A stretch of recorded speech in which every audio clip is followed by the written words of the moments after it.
Surname वाली टिप्पणी को लेकर राहुल गांधी को बड़ा झटका लगा है। राहुल गांधी की संसद सदस्यता रद्द कर दी गई है और लोकसभा सचिवालय ने आज नोटिफिकेशन जारी कर जानकारी दी कि 23 मार्च यानी कि कल सूरत की सीजेएम कोर्ट से दोषी ठहराए जाने के बाद राहुल की सदस्यता खारिज की जाती है। यानी राहुल गांधी अब सांसद से पूर्व सांसद हो गए हैं।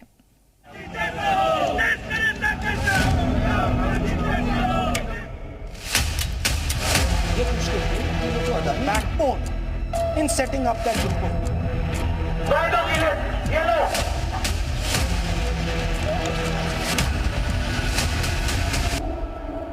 राहुल जी आगे बढ़ो, हम तुम्हारे साथ हैं।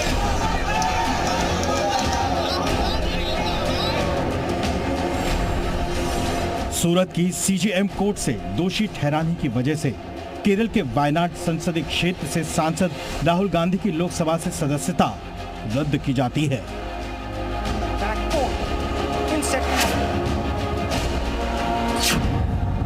राहुल गांधी अब लोकसभा में नहीं बैठ सकेंगे।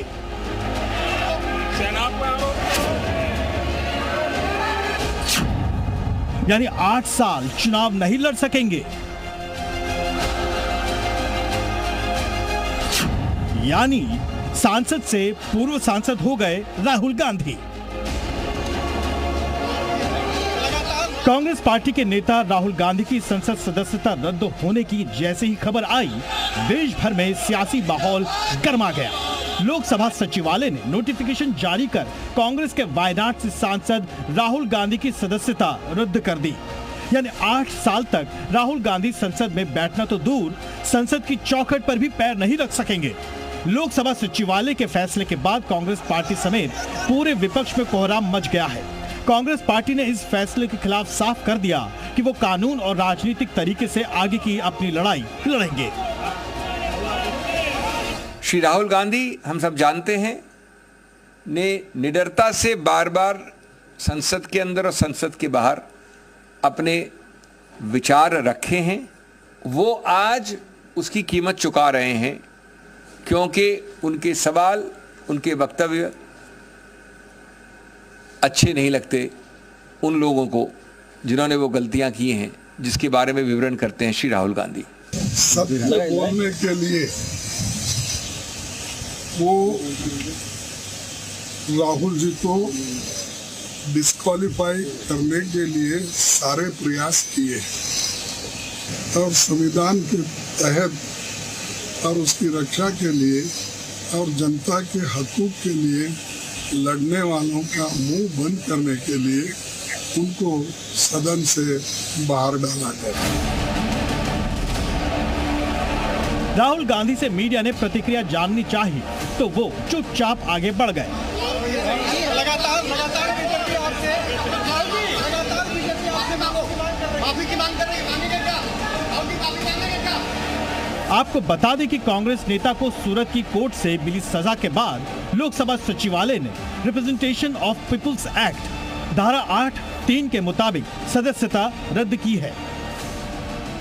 यानी सजा की अवधि पूरी होने के अगले 6 साल बाद भी चुनाव नहीं लड़ पाएंगे राहुल। यानी राहुल गांधी अगले 8 सालों तक चुनाव नहीं लड़ पाएंगे।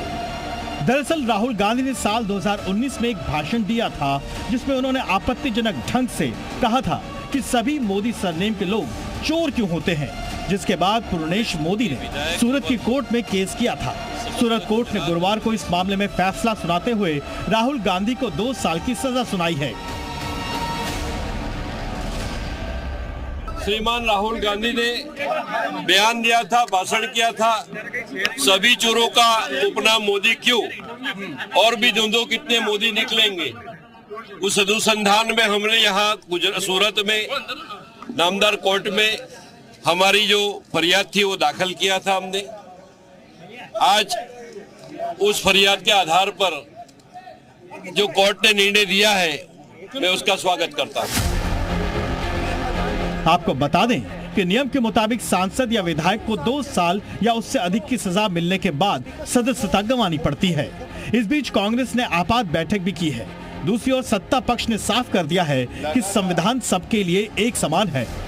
बीजेपी ने भी कांग्रेस के वार पर पलटवार किया है। लेकिन ये सुनियोजित षड्यंत्र, सोची समझी साजिश कांग्रेस में किसने रची, राहुल जी आपको समझना पड़ेगा। इसकी जड़ तक जाना ही पड़ेगा। कौन है जो छुटकारा पाना चाहते थे? अगर आप ये देखेंगे 7 जगह ये बेल पर है, जमानत पर है। कोर्ट द्वारा भी जब उनको बार बार समझाने और अपनी गलती को माफी मांगने का अवसर दिया गया, तो भी अपने अहंकार में उसको स्वीकार नहीं किया गया। राहुल गांधी की लोकसभा सदस्यता रद्द होने के बाद सियासी गलियारों में तेजी से प्रतिक्रिया सामने आ रही है। बीजेपी विरोधी खुलकर राहुल गांधी के पक्ष में आ गए हैं और इस फैसले का विरोध कर रहे हैं। आज तक देश के इतिहास में नहीं हुआ है कि डेफेमेशन नोटिस पे, डेफेमेशन केस में 2 साल की सजा सुना दी जाए। तो एक तो पहले जिस तरीके से सजा सुनाई गई उस पर स्टे नहीं लाया गया, हायर कोर्ट पे अप्रोच करने का समय है, उससे पहले ही आपने डिस्क्वालिफिकेशन कर दिया। ये बहुत ही शर्मनाक है। आज कांग्रेस के पार्टी के सबसे बड़े नेता की सदस्यता गई है और अगर हम इसी तरह देखेंगे, अगर ऐसे मुकदमे देखेंगे तो बीजेपी वालों की तो कईयों की सत्ता नहीं बचेगी। जो भाषा या जिस तरह के उनके स्टेटमेंट्स हैं, अगर उन पर सच्ची कार्रवाई हो जाए तो बहुत सारे भारतीय जनता पार्टी के सदस्यों की भी सदस्यता चली जाएगी। हालांकि कांग्रेस नेता राहुल गांधी के पास अब भी विकल्प बचे हैं, जैसे अगर ट्रायल कोर्ट सजा पर रोक लगाए या ऊपरी अदालत सजा कम करे या फिर हाई कोर्ट फैसला रद्द कर दे। आने वाले दिनों में जैसे जैसे आम चुनाव नजदीक आएंगे, कांग्रेस बनाम बीजेपी ही नहीं बल्कि सत्ता पक्ष बनाम विपक्ष के बीच जोरदार सियासी संग्राम छिड़ जाएगा। ब्यूरो रिपोर्ट, जी मीडिया।